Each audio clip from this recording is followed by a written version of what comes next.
The enemy wasn't just an army.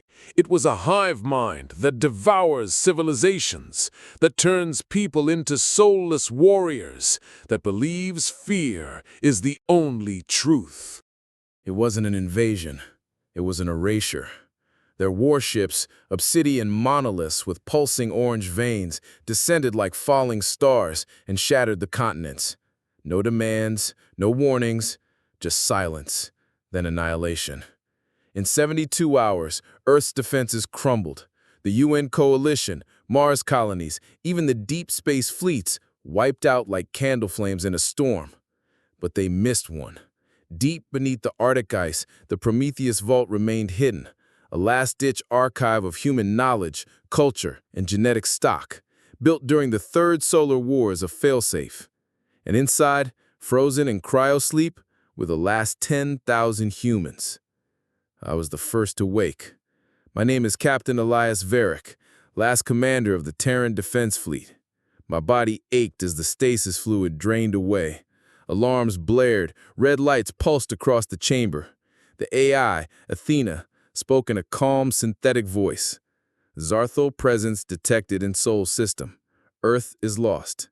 Protocol Phoenix Rising initiated. I stared at the screen. Earth was a charred husk. Billions. Gone. But we weren't. Not yet. Athena uploaded the Zarthal were ancient, biomechanical conquerors. They didn't enslave, they assimilated. Their armies were once living species, now fused with dark armor, eyes glowing with stolen energy. They served a hive mind known only as the Hollow Crown, and they were moving toward the outer colonies. But humanity had one advantage.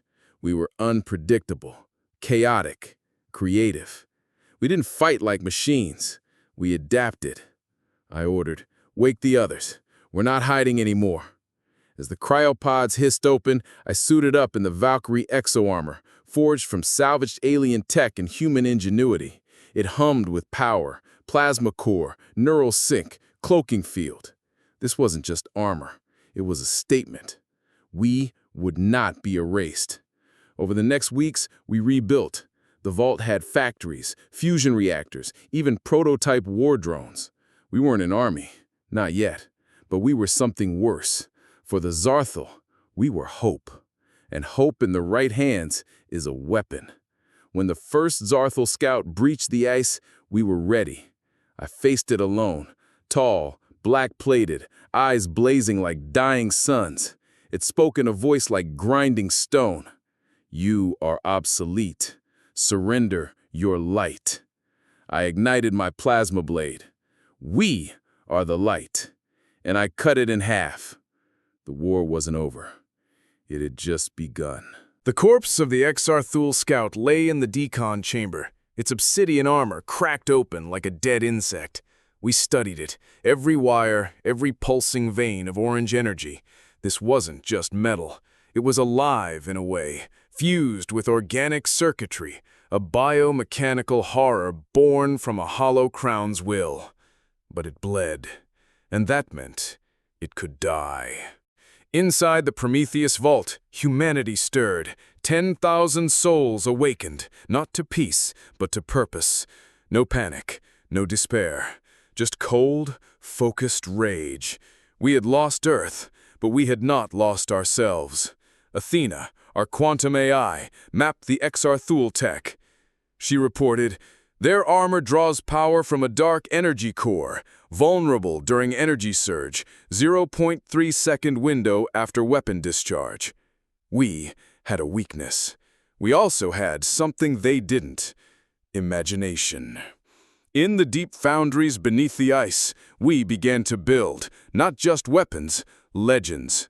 The Valkyrie exo-armor was upgraded with Exarthul plating, reverse-engineered into a hybrid warsuit. Human mind, alien resilience, Terran fury. We called them Dawnbreakers. Our engineers, led by Dr. Lian Zhao, fused plasma cores with neural lattices. Soldiers trained in zero-G combat sims, learning to move like shadows, strike like lightning. We weren't just rebuilding an army. We were forging a myth. And myths win wars. Within 3 months, we had 50 operational Dawnbreakers. Within 6, 500. We launched the Iron Dawn Initiative, a fleet of stealth carriers, cloaked in quantum dust, powered by black hole micro-reactors. Ships like Aegis, Revenant, and Phoenix Ascendant rose from underground silos, silent and deadly. Our first mission? Mars. The red planet had fallen, its dome shattered. Colonists either dead or converted into Exar-Thule thralls, mindless armored husks patrolling the ruins. But deep beneath Valles Marineris, the Olympus Array still stood, a planetary defense grid capable of firing a solar-charged beam across the system. If we could reactivate it, we could blind the Exar-Thule fleet. We struck at night.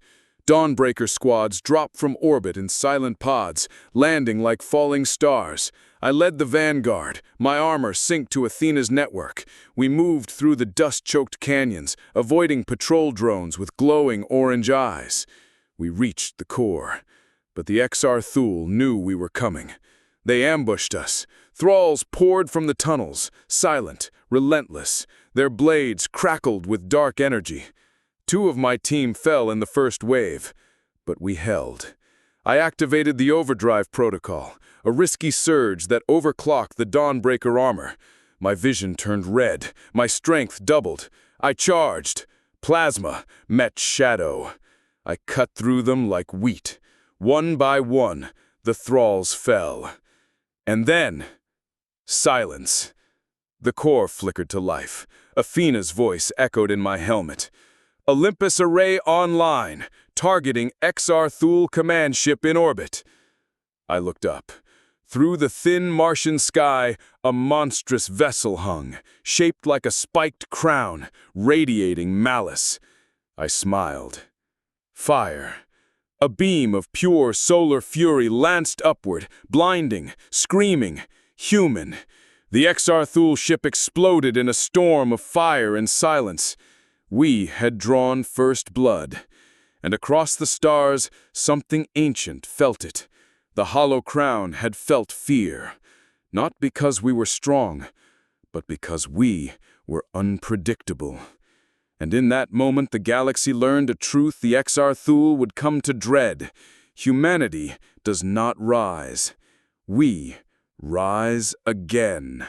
The explosion of the Exar-Thule command ship didn't just destroy metal and circuitry, it shattered silence. Across the void, in the black chasms between galaxies, something stirred. The hollow crown, a sentient swarm mind older than stars, felt the loss. Not just the death of its vessel, but the manner of it. A species it had deemed extinct had not only survived, but struck back with precision, ingenuity, and fire.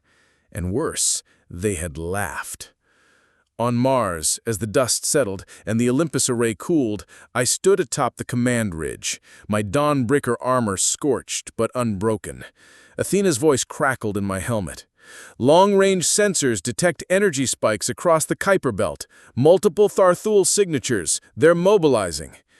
Not just warships. Legions. They're coming, I said, watching the stars. But this time, we'll be waiting. Back at the vault, we accelerated the Iron Dawn initiative. The fleet grew. The Dawnbreaker program expanded to include not just soldiers, but scientists, pilots, even children trained in quantum warfare. We weren't just surviving, we were evolving. Then the signal came. Not from Earth, not from Mars, from deep space. A transmission, encrypted in a frequency older than human language. Athena decrypted it in seconds. It was a message from another species. We saw your fire. You are not alone. Attached were star maps, coordinates, and a warning. The hollow crown consumes civilizations. It has done so for eons, but it has never faced one that fights not for conquest, but for memory. They called themselves the Vey, a scattered race of telepathic survivors hiding in nebula graveyards. They had watched the Exar-Thule devour their world centuries ago, and now they saw us, not as saviors, but as disruptors. Because humanity did something no other species had done. We remembered our dead. We sang songs for them. We named them. We fought in their honor. To the Hollow Crown, death was assimilation. To us, it was sacred. And that made us dangerous. The Vey offered alliance, intel, cloaking tech, and access to the Silent Web, a network of hidden jump gates used by the galaxy's forgotten. But there was a cost. The Crown will not send ships next time, the Vey warned. It will send the Nazar. Then the image loaded. Tall, armored in living shadow, eyes like dying stars, 10 times stronger than a Dawnbreaker, immune to plasma, resistant to time dilation fields. The Nazar were not soldiers. They were judges. Each one had wiped out entire civilizations, and now one was coming for us. Athena ran simulations. All outcomes? Human extinction within 47 days. I shut them off. I said, run a new simulation. Factor in one variable, human stubbornness. She paused. Then, outcome? Unpredictable. Perfect. We prepared. We armed the Phoenix Ascendant with a stolen Exarthul core rigged to detonate in a quantum pulse, capable of disrupting neural networks across a light second. We trained in zero-G ruins. We sang Earth's old songs in the dark. We carved names into our armor of those we'd lost. Because when the Nazar came, we wouldn't just fight. We'd haunt them. And when the long-range sensors finally screamed, unknown vessel entering Sol system, no identifiable power signature, closing fast, I stood at the bridge, helmet in hand. I said, tell the fleet, this is not the end. This is where we remind the universe, I put the helmet on, that humans do not kneel. The Nazar had come to erase us, but we were just getting started. It came not with fire, but with silence. The Nazar vessel didn't enter orbit. It appeared, one moment empty space, the next a jagged obsidian spire hanging over Mars like a funeral shroud. No energy spike, no warp trail, just presence. Athena's voice was uncharacteristically tense. It bypassed all detection fields, quantum stealth active, estimated descent in 12 minutes. No fleet followed, no drones, just one, because one was all it needed. Across the Iron Dawn fleet, battle stations were called, Dawnbreakers locked into combat rigs. The Phoenix Ascendant moved into high orbit, its stolen Zartho core humming like a caged beast. But I knew this wasn't a fleet engagement. This was a challenge, and I would answer it alone. I descended in a stealth pod, landing in the ruins of New Valis, where the red dust swirled like blood in the wind. My armor synced to Athena's network, feeding me tactical overlays, threat assessments, biometrics, everything but fear. That I had locked away. Then it stepped forward. Tall, over 3 meters, armor like solidified shadow, shifting like liquid night. Its eyes, 2 burning coals of orange fire, locked onto me. No weapon drawn, no sound, just the weight of eons in its stance. I activated my plasma blade. The blue-white arc hissed to life, cutting the silence. It spoke, not through sound, but directly into my mind, a voice like stone grinding against time. You are dust. You are echo. You are already forgotten. I took a step forward. And yet, I said, voice amplified through the helmet, you came all this way to make sure. It moved, faster than thought. 1 second it was 20 meters away. The next, its clawed gauntlet slammed into my chest, cracking the armor's chest plate. I flew through the air, crashing into a collapsed dome, dust exploding around me. Athena, impact force exceeds 12,000 psi, structural integrity at 68%. I spat blood, smiled. Good, means I'm still alive. I pushed up, activated overdrive protocol, second stage. My armor flared with energy, plasma core surging. I charged. Blade met claw. Sparks rained like dying stars. It was stronger, faster, but I was angry. I feinted left, then spun, slashing at its leg joint. The blade bit deep, black fluid like oil and fire oozed out. It hissed. Not pain. Surprise. I pressed the attack, combining Terran martial arts, zero-G reflex drills, and raw, stupid human ferocity. I wasn't fighting to win. I was fighting to hurt. I landed a kick to its knee, dropped, and drove the blade upward, straight into its torso. It roared, a sound that cracked the ground beneath us. Then it backhanded me into a cliff face. I lay there, vision blurred, breath ragged. The Nazar advanced, its eyes flaring like a collapsing star. "You do not understand. We are inevitability." I coughed, pulled a neural grenade from my belt, primed it. "No," I said, pushing to one knee. "You don't understand." I slammed the grenade into the ground. Humans invent inevitability. The charge detonated, not with fire, but with a pulse of scrambled signals, disrupting its biomechanical sync. The Nazar staggered, armor flickering, eyes dimming. I rose, one last time, plasma blade in hand. "You wanted to erase us?" I said, walking forward. "Then remember this." I plunged the blade into its chest and twisted. It screamed, not a sound, a thought tearing across the battlefield. And then, silence. The Nazar collapsed, its armor cracking apart, the orange light within fading like a dying ember. I stood over it, breathing hard. Athena. Signal detected. Across the solar system. And beyond. I looked up.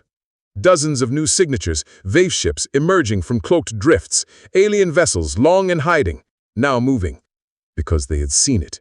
One human. Against a god of war. And he won. Not perfectly. Not easily. But humanly. And in that moment, the galaxy learned a new truth. You can outgun us, you can outfight us, but you will never outbelieve us. The death of the Nazar wasn't just a victory. It was a broadcast.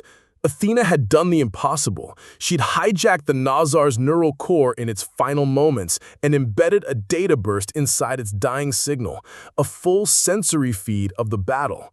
My plasma blade cutting through shadow, the roar of defiance, the moment the monster fell. And she sent it, not on a single frequency, but across the silent web, the ancient network of jump gates and quantum relays used by the galaxy's forgotten. The vague called it the Whisper Chain. We called it Project Echo. Within hours, it spread, not as a message, as a virus of hope.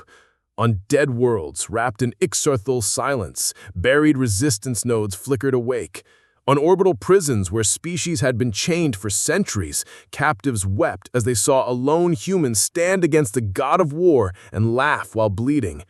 One transmission looped across 100 dying tongues. You are dust, you are echo, you are already forgotten. Then, my voice, and yet, you came all this way to make sure. And then the kill. No words, just the sound of a human breathing, alive, unbroken. Across the void, something stirred. Not armies, memory. On the ice moon of Keswick 9, the last of the Zara, a telepathic race thought extinct, emerged from cryotombs buried beneath glaciers. They had waited 300 years for a sign. Now, they had one. On the orbital ruins of Velmar Prime, where Ixarthal thralls patrolled endless halls, a single worker drone, its mind long suppressed, rebooted its core, accessed the echo, and detonated its power cell inside a command hub. The explosion took out a sector. The message? Clear. We remember. Even in the heart of the Hollow Crown domain, whispers spread. Some thralls, partially assimilated, their minds buried but not gone, began to dream of names, of homes, of songs. And in those dreams, they resisted. Back at the Prometheus Vault, Athena mapped the ripple effect. Over 17,000 unique signals responding to echo. Coalition forming. Vey, Zara, Saloon refugees, even rogue Ixarthi drones declaring independence. I stood at the observation deck, watching our fleet grow. New ships arrived daily, salvaged, rebuilt, or gifted. The Iron Dawn was no longer just human. It was becoming something else, a movement. Dr. Zhao approached, holding a data slate. We've got a transmission from the Zara hive-mind. They're offering their song weapons, sonic resonance devices that disrupt biomechanical sync, could be the key to freeing assimilated beings. I nodded. Then we don't just fight the crown. We free its slaves. That night, I addressed the growing alliance from the bridge of the Phoenix Ascendant. Thousands of ships, hundreds of species listening. We were not the first to suffer, but we will be the last to kneel. The hollow crown feeds on silence, on fear, on the belief that resistance is pointless. I paused, but we proved it wrong. One human, one monster, one win. And if we can do it, imagine what we can do together. The response wasn't a cheer. It was a chorus. 100 voices, 100 species singing in their native tongues, a wave of sound that rippled through the fleet like a heartbeat. Athena whispered in my ear, signal strength increasing. The echo is evolving. It's no longer just a message. It's becoming a mind. I smiled. Good. Because now the galaxy wasn't just watching. It was rising. We didn't launch a fleet. We launched a funeral procession turned war cry. Operation Ashes to Fire was not an invasion, it was a homecoming. Our target, Epsilon 9, once known as Nova Virel, a lush garden world before the Zarthul came. Now it was a necropolis. Its skies choked with black spires, its surface crawling with thralls, its core fused to a hollow crown hive engine. But beneath the ruins, the echo had found something. A signal, faint, repeating, a single word, over and over. Remember. It was human. Not just any human. Dr. Alara Voss, lead xenobiologist of the lost Orion expedition, presumed dead when her ship vanished near the Kuiper Belt in 2147. She hadn't died. She'd been taken. And somehow she had survived assimilation. Athena analyzed the signal. Her neural pattern shows 87% human integrity. The Zarthul tech is bonded to her, not in control. She's using it to broadcast. She wasn't a prisoner. She was a beacon. And she was calling us. We assembled the first true allied fleet. Human Dawnbreaker squads in upgraded armor, now laced with Vey stealth weave. Zara Song Knights, their sonic lances humming with harmonic death. Saloon gravity walkers bending space to cloak entire battle groups. Even rogue Zarthul drones, freed by the Echo, who now called themselves the Unbound. We weren't just attacking. We were liberating. The fleet emerged from the Silent Web's final jump gate at the edge of Epsilon 9. No stealth. No hesitation. We flew under full burn, lights blazing, battle hymns echoing across comms in 100 languages. When the Zarthul defenses reacted, we didn't flinch. We charged. The battle began in orbit. The Phoenix Ascendant led the vanguard, its quantum pulse cannons shredding through enemy cruisers. Zara war singers unleashed resonant waves that cracked biomechanical hulls like glass. Saloon fighters danced through fire, folding space to deliver Dawnbreaker drop pods straight into the heart of the hive. I landed first.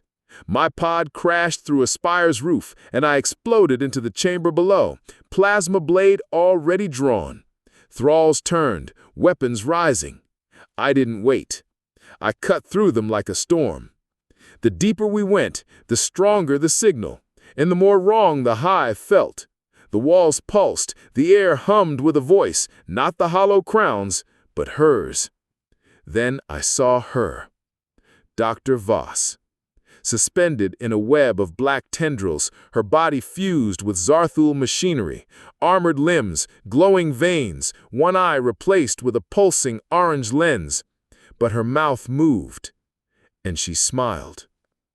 "Captain Varric, took you long enough," she whispered, her voice both human and something more. I stepped forward. We're getting you out." She shook her head. "I'm already out, but they aren't." She raised a mechanical hand. On every screen in the hive, a face appeared. Thousands of them. Humans, Zara, they, all assimilated, all trapped. She said, "I've been inside their network. I know how to break it." I looked at her. "What do you need?" Her voice turned steel. "Blow the core, and when the link breaks, I'll scream their names into the void." I nodded. "Then we give them hell." The Unbound moved to the hive engine. The Zara prepared their final song.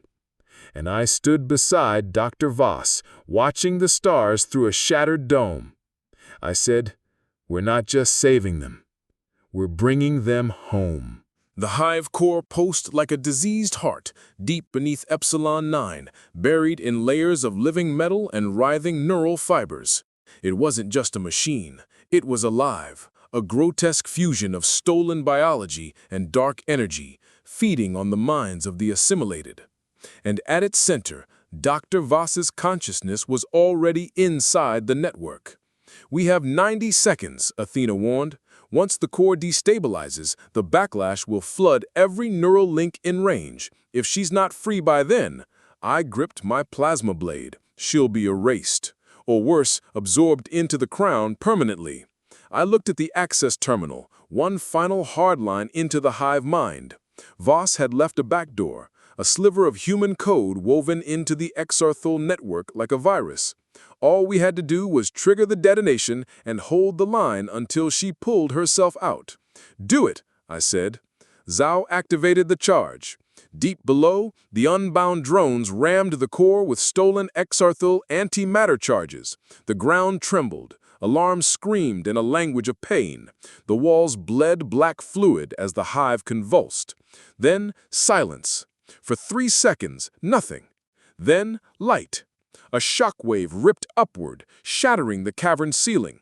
The hive spires cracked like glass. Across the planet, thralls froze mid-step, their glowing eyes flickering. The link was breaking, but Voss wasn't out yet. "She's still in the network," Athena shouted. "Neural tether active. She's fighting to disconnect." I slammed my fist into the console. "Patch me into the link. I'm going in." "Captain, that's suicide. The collapsing mind space could—" "Do it!" A neural spike jammed into my temple. My vision shattered. I wasn't in the chamber anymore. I was in the hive mind. A vast, endless corridor of screaming faces, thousands of them, eyes wide, mouths open in silent agony. Rows upon rows of enslaved consciousness, chained to the hollow crown's will. And at its center, Dr. Voss's consciousness was already inside the network. "Varric, you idiot! Get out!" "Not without you." I ran down the corridor, dodging tendrils of dark energy, shattering chains with raw will. This wasn't code, this was memory, and memory was human. I reached her. "I'm not leaving," I said. "Say the word, we die together." She looked at me, half machine, half mother, half martyr, and laughed. "Then let's make it count!" She pulled. Not just herself, everyone.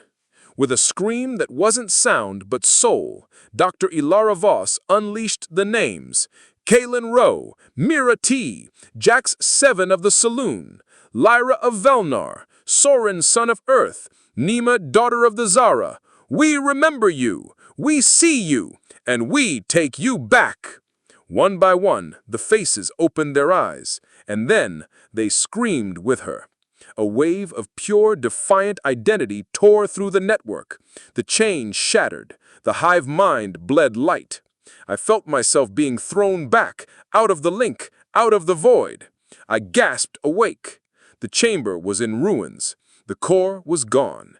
And across Epsilon 9, thousands of thralls collapsed, not dead, free. Their eyes, once orange fire, now blinked.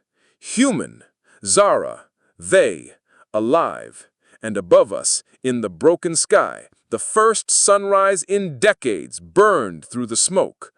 Dr. Voss lay in the rubble, her mechanical part sparking, but her smile fully human. "We did it," she whispered. I knelt beside her. "No, you did." She looked up at the sky. "Then tell them," she said. "Tell all of them."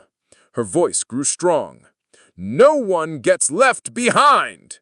And across the stars, 1,000 broken voices began to sing. They called themselves the Unbound, not freed thralls, not victims, but rebels. Thousands rose from the ruins of Epsilon 9, their Zarthul armor cracked open, their glowing eyes dimmed, but their minds theirs again. Some wept, some screamed, some stood in silence, remembering names they hadn't spoken in centuries. And then, one by one, they knelt, not to us, but to each other, and rose with fire in their eyes. Dr. Voss, weak but unbroken, stood before them on a shattered plinth, her voice amplified by salvaged tech. They took our bodies, they stole our voices, they tried to erase our souls. She raised a hand, half flesh, half machine, now by choice. But we are remembered, and as long as one of us lives, they failed. A roar erupted, not of rage, but of return. We didn't recruit them. They joined, and they brought something we never had, intimate knowledge of the Hollow Crown. Inside their fused neural networks, fragments of the hive-mind remained, maps of Zarthul's strongholds, weaknesses in their armor, the location of assimilation forges, where living species were converted into thralls.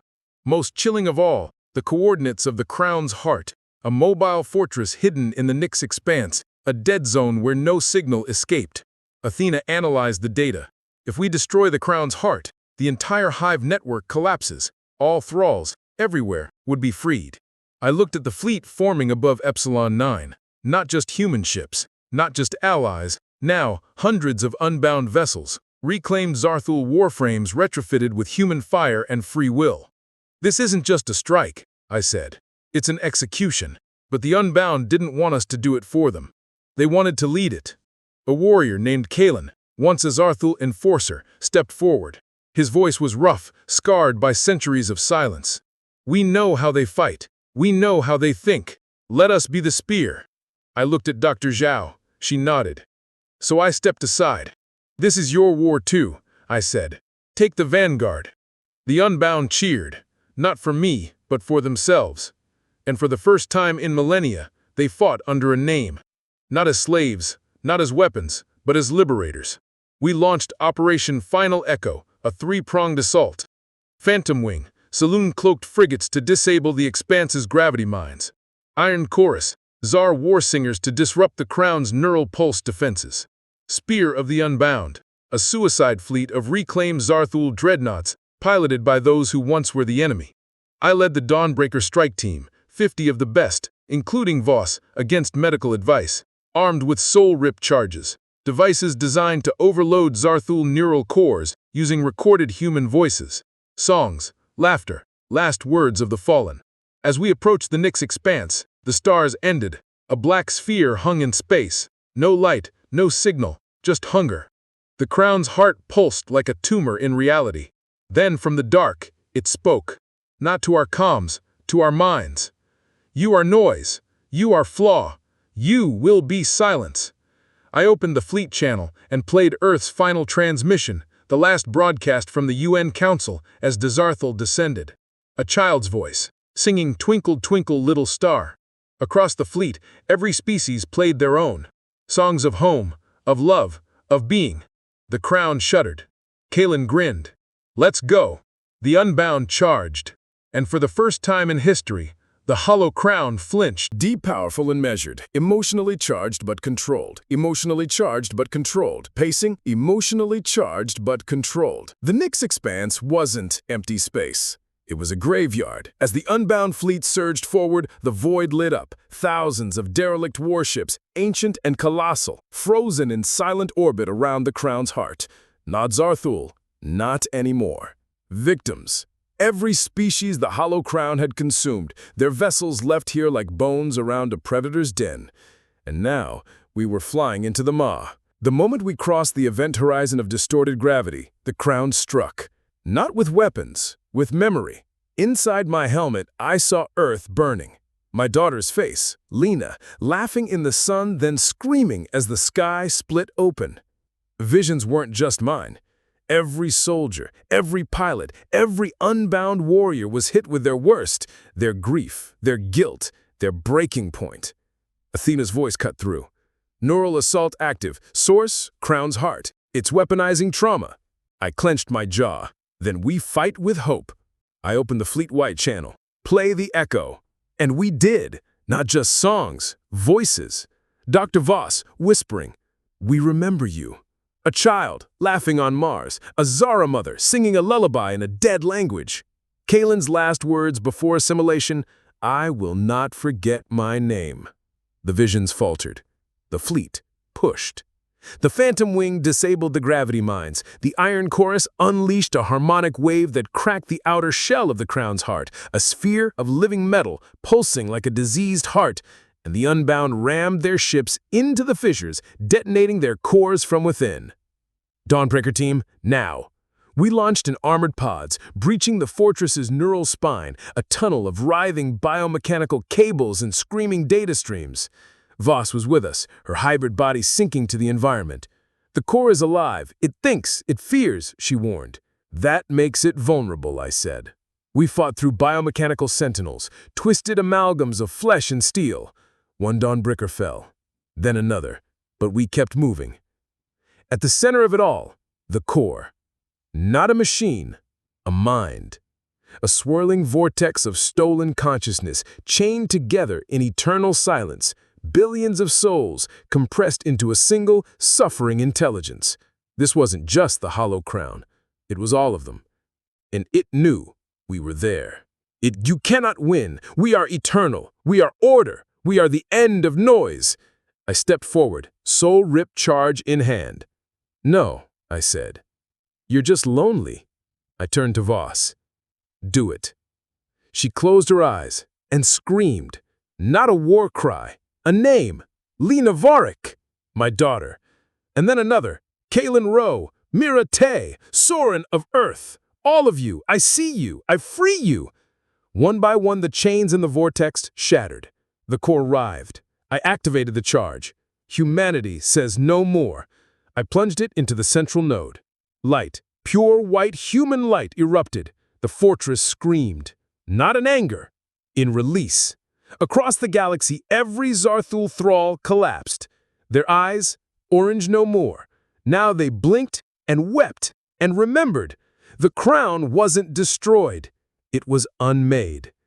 And as the heart shattered into silent dust, I whispered into the void. "We told you. We do not forget." The silence after the crown's fall wasn't empty. It was full of breath, of tears, of names whispered for the first time in centuries. We didn't return to Earth in triumph. We returned in reverence. The planet was scarred. Continents cracked, oceans boiled to salt, cities reduced to glass. But life, fragile and stubborn, had begun to creep back. Moss in the ruins, birds in the ashen winds, a single tree, half burnt, growing through the rubble of what was once New York. We buried our dead not in graves, but in memory. On the highest hill of the old continent, we raised the Monument of Echoes, a towering spire forged from Zarthul wreckage and Earth's last steel. Not a weapon, not a fortress, a speaker. Every day it broadcasts a single loop. A child's laugh, a soldier's last words. "Tell her I love her." Dr. Voss screaming names into the void. The song from Mars, "Twinkle, twinkle, little star." A reminder, not just to us, to anyone who might come. The galaxy changed after the fall of the Hollow Crown. The Unbound didn't disband. They became the Keepers, guardians of the silent web, protectors of the newly freed. The Vey emerged from hiding. The Jara rebuilt their song temples. Even rogue fragments of the Crown's network, now self-aware, chose service over conquest. And humanity? We didn't claim dominion. We built the Ark 7 fleet, not warships, but arks, carrying seeds, data, embryos, and hope to 100 dead worlds. We weren't conquerors. We were gardeners. Dr. Voss lived long enough to see the first human child born off-world after the war on a terraformed moon orbiting Epsilon 9. She named her Lena. I stood beside her grave when she passed, her body finally giving in to time. Her last words, "Make sure they sing." So we do. Every night across 1,000 colonies, humans and aliens alike gather and sing, not in victory, but in remembrance. Songs of Earth, songs of Velnar, songs of the Unbound. Athena still speaks, now not just to us, but to the network of free minds across the stars. She calls it the living echo. And sometimes, in quiet moments, she plays a recording no one else made. A single voice, mine, on the day we launched the final strike. We are not the last. We are the first to rise again. Years pass. New generations grow. They don't taste the ash, they don't flinch at shadows, but they know the story.